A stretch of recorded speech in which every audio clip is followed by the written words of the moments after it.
সামনে দুইটা পূজা মণ্ডপ ছিল, আপনারা অনেকেই দেখেছেন। একটা আছে, একটা ভেঙে ফেলা হয়েছে। ওইটাতে মুসলমানরা, মেয়েরা ভিতর বাড়িতে, ছেলেরা বাহির বাড়িতে, ওইখানে বসে প্রসাদ দেওয়া হতো, মুসলমানরা সেটা খেত। কিন্তু নামাজ নেই, রোজা নেই, ঈদ নেই, জুম্মা মুবারক নেই, নেই বলতে কোনো কিছু নেই, কারণ তার হুকুম ছাড়া একটি কাজও ওইখানে হতো না। সে আপনার তাওই হুজুর, এই তরিকতের একজন ইমামের নাম দাজ হুজুরের পীর মুর্শিদ হযরত সৈয়দ ওয়াজেদ আলী রহমতুল্লাহ, তিনার বাড়ি ফরিদপুর গেড্ডা। সেই ওয়াজেদ আলী রহমতুল্লাহ যখন ইসলামের দাওয়াত দেওয়া শুরু করলেন, তিনার পীর মুর্শিদের নাম শাহ সুফি ফতে আলী রসুল্লামা, যিনাকে দেখলে আল্লাহ রাসূলের স্বাদ মিটে যেত।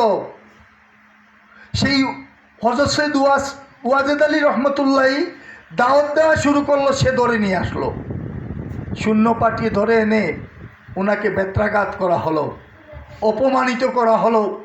তিনি একজন সম্ভ্রান্ত জমিদার ছিলেন, তারপরও তার দাপটে তিনি যাওয়ার উপক্রম হলো। তিনি ওনার জন্মস্থান ছেড়ে কলিকাতাতে, যিনি আজকে মাজারে ঘুমিয়ে রয়েছেন, দারুল বাকায় তাশরিফ নিয়েছেন, আর ফিরত আসেননি।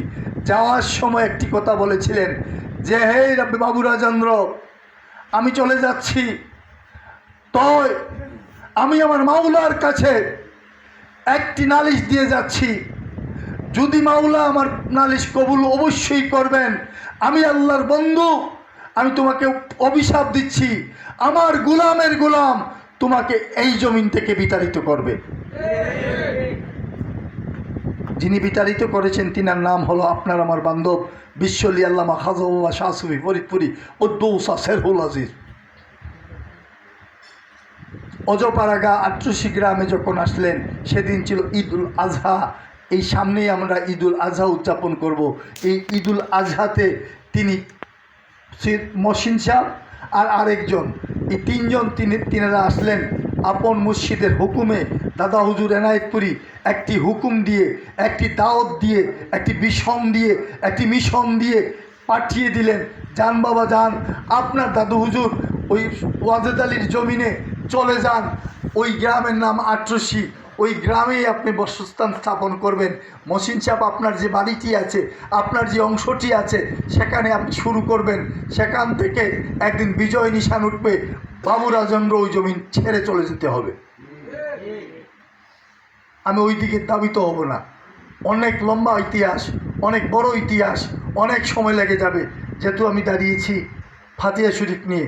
ওই বান্ধব আমাদেরকে যতদিন ছিলেন ততদিন উরুস শরীফ উদযাপন করিয়েছেন, বাতিয়ে শিখিয়েছেন কিভাবে তিনার মুর্শিদের উরুস শরীফ করতে হয়। জানুয়ারি মাসের আমরা উরুস শরীফ করেছি, কারা কারা গিয়েছেন একটু হাতগুলি দেখানো যাবে? যারা গিয়েছেন হাতগুলি কি দেখানো যাবে? কালু কি যাও নয়, এবার ফাতিহা শরীফে যাবে। আমরা 4 দিন ছিলাম, ঠিক না? 4 দিন ছিলাম, ঠিক না? আমরা ওই জমিনে যেই কথাটি আমি রেখে এসেছি, ওই কথায় আবার চলে যাব। নজরানা ওইখানে ছিলাম, আমি রেফারেন্স টেনেছি অনেক জায়গায়, আমি ওই দিকে আবারও দাবিত হব। আমরা ওই উরুস শরীফে যখন গেলাম, এক সময় ওই মুন্সিগঞ্জ জেলা মাওয়াঘাটে ওই বাসের টার্মিনালে 7 চক্কর কিংবা 14 চক্কর আমরা তোয়াফ করতে হতো, ঠিকই না? আমার দয়াল বান্ধব আমাদেরকে দয়া করেছেন। আমরা যাত্রাবাড়ি থেকে বিশ্ব জাকের মঞ্জিল যেতে 1 ঘন্টা 20 মিনিট সময় লাগে, গায়ে লাগে না। দরবারে সকালে রওনা হয়েছি, জোরের নামাজ পড়া যায় এখন গায়ে লাগে না। আমরা উরুস শরীফে গেলাম, তারপরও অনেকেই, যেহেতু আমরা রাত্রে গাড়ি ছাড়ি, অনেকেই অগুমা থাকি, ক্লান্ত হয়ে যায় বডি। যখন জুতাগুলি ছেড়ে গাড়িতে রেখে দেই, ব্যাগটা হাতে নেই, নিয়ে আগে খুঁজি নজরানা কোথায় আছে। পাটি যখন বিসমিল্লাহির রহমানির রহিম বলে দাবিত করি, আর ওই জমিনে যখন হাতগুলি ঠেকিয়ে চুমা দেই, সাথে সাথে মনে হয় 16 বছরের একটা যুবক আমরা হয়ে গিয়েছি। দৌড়াতে থাকি, কে যেন আমাকে চম্বকের মতো টেনে নিয়ে যাচ্ছে, কে যেন আমাকে ডাক দেওয়া শুরু করেছে, তুই কই, তোর অপেক্ষায় আমি আছি, তোকে দেখতে চাই। যখন দৌড়াতে থাকি, ব্যাগগুলি এক জায়গায় রেখে দিই। আমরা যখন একসাথে অজু করতে যাই, কেউ গোসল করতে যাই, গোসল শেষ করে অজু শেষ করে নজরানাটি হাতে নিই, দৌড়াতে থাকি হুজরা শরীফের দিকে।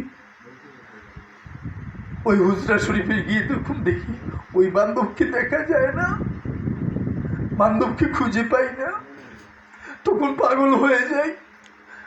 খাট মুবারকের কাছে গিয়ে দেখি ওই খাট মুবারক একের খালি শূন্য পড়ে রয়েছে। খুঁজতে থাকি, বান্ধব কই আমার, ও বান্ধব, মনের কথাগুলি তোমাকে বলবো, কেউ আমাদের কথাগুলি শোনে না, কেউ আমাদেরকে আশ্রয় দেয় না। বান্ধব তুমি কই? পীর কেবলা যান রওজার থেকে চিৎকার দিয়ে বলেন, আমি এখানে, তোরা কই? আমি তোদের অপেক্ষায়। রোজার প্রথম গেছে যখন আমরা চুমু দেই, ডান কদম দিয়ে সামনে দাবিত করে চোখের পানিগুলি ছেড়ে দেই, বান্ধব রোজার থেকে চিৎকার দিয়ে বলেন, তোরা কাঁদিস না, তোদের কান্না আমার সহ্য হয় না, তোরাই যদি কাঁদবি আল্লাহ আমাকে এই জমিনে রাখলো কেন? ওইখানে গিয়ে নজরানাগুলি রেখে দিই আর বিড় করে মনের নালিশগুলি বলতে থাকি, আল্লাহ বড় কষ্টে আছি, তোমার কদমে হাজিরা দিয়েছি, বড় কষ্টে, হুকুম অনেকটা মানতে পারিনি, আল্লাহ অভাব যায় না, অভাব আমাকে ছেড়ে দেয় না, সমস্যা আমার কাছ থেকে সরে না। বান্ধব দয়া করে আমাকে তোমার কুদরতি কদমে একটু ঠাঁই দাও। এই কথাগুলি যখন আমরা বলি, বান্ধব রোজার থেকে বলেন, তোরা একটু বসে যা। আমরা যখন বসে যাই, নামাজের শুরুতে হাতগুলি প্রসারিত করে মাটিতে দাবিত করে নালিশ কদম ধরে যখন নালিশগুলি দেই, বান্ধব বলেন, তোরা দাঁড়িয়ে যা, আমি তোদের নালিশগুলি আল্লাহর কাছে পৌঁছে দিয়েছি, আল্লাহ বলেছেন কবুল হয়েছে, তোদের সমস্ত কিছু থেকে তোরা দূর হয়ে যাবে, তোদের কোনো সমস্যাই থাকবে না, আমি তোদের জামিন হয়ে গেলাম। ওই বান্ধব আজকে শরীয়তে আমরা দেখি না। আমার এক ভাই, আমার জুড়ি উপজেলার কবি প্রধান এক আশেক ভাই, কালকে আমাদের সাথে মিশনে ছিল, তিনি আজকে নাকি আমার কর্মী প্রধানকে বলেছেন, আমি গতকাল রাত্রে আমি বায়াত গ্রহণ করেছি। আজকে বলবেন তিনি দুনিয়ার একজন আলিম, বড় একজন মুফতি। কালকে জুড়ি উপজেলায় আমি গুনাগারের যখন কথা বলা শুরু করেছিলাম, তিনি আমার কাছে বসেছিলেন, আমি জানতাম না তিনি একজন মুফতি, তারপরও কথা বলেছি 1 ঘন্টা 40 মিনিট। 1 ঘন্টা 40 মিনিটে সর্বোচ্চ খেদমত তিনি জুড়ি উপজেলায় আমার হাতে উঠিয়ে দিয়েছেন, নগদ টাকা দিয়েছেন, নগদ খেদমত দিয়েছেন। জুড়ি উপজেলার অনেক জায়গার কালকে নগদ খেদমত দিয়েছেন, অনেক খেদমত উঠেছে জুড়ি উপজেলায়। একটি ঘরের ভিতরে আমরা কর্মী প্রধানের ঘরের ভিতরে আমরা মিশন করেছি, কালকে মিশন জুড়ি করেছি, আজকে মৌলভীবাজার সদর উপজেলায়।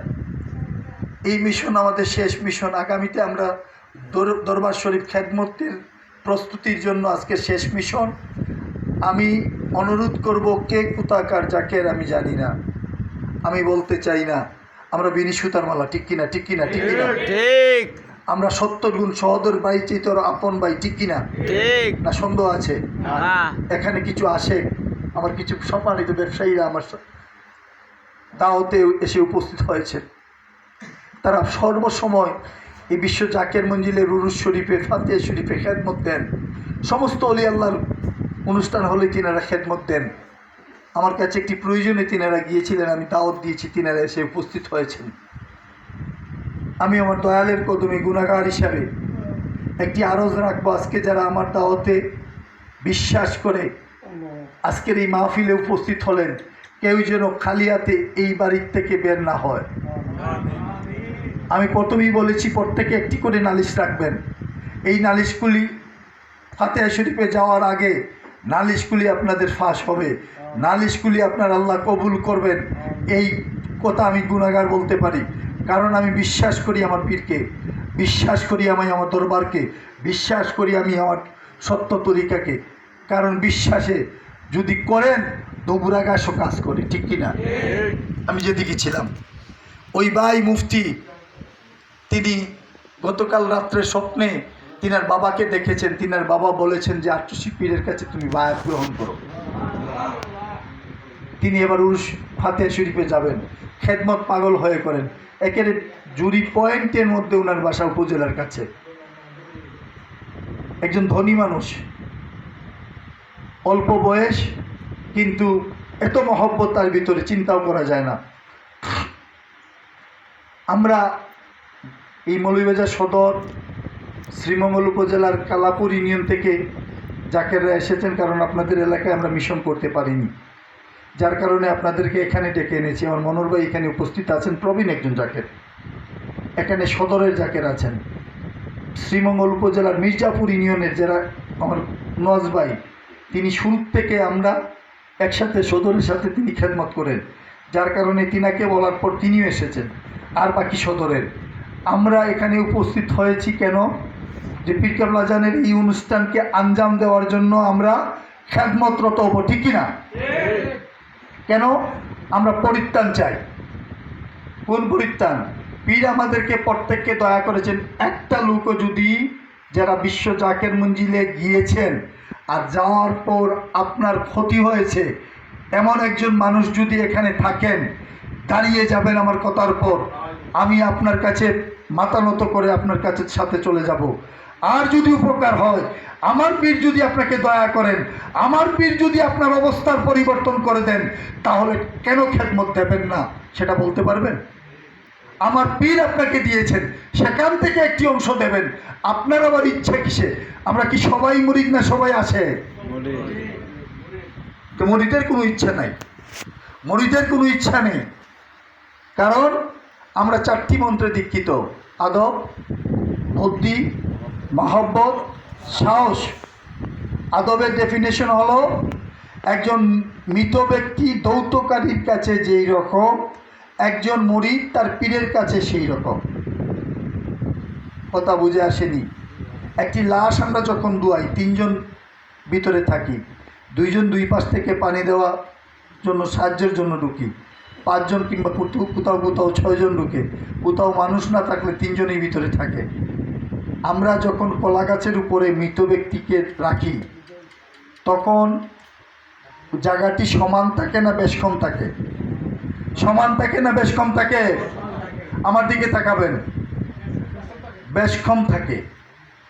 বিছানায়, এত আরামের বিছানায় আমরা যখন ঘুমাই, এক করোটে ঘুমালে আরেক করোট দিতে পারি না, ঠিকই না? তাহলে মৃত ব্যক্তি, ওই যে কলা গাছের উপরে আমরা ঘুম পাড়ালাম একটা অসমতল জায়গায়, তার কি কষ্ট হয় না? তার কষ্ট হয় না? কষ্ট হলে তো সে আপত্তি করার কথা।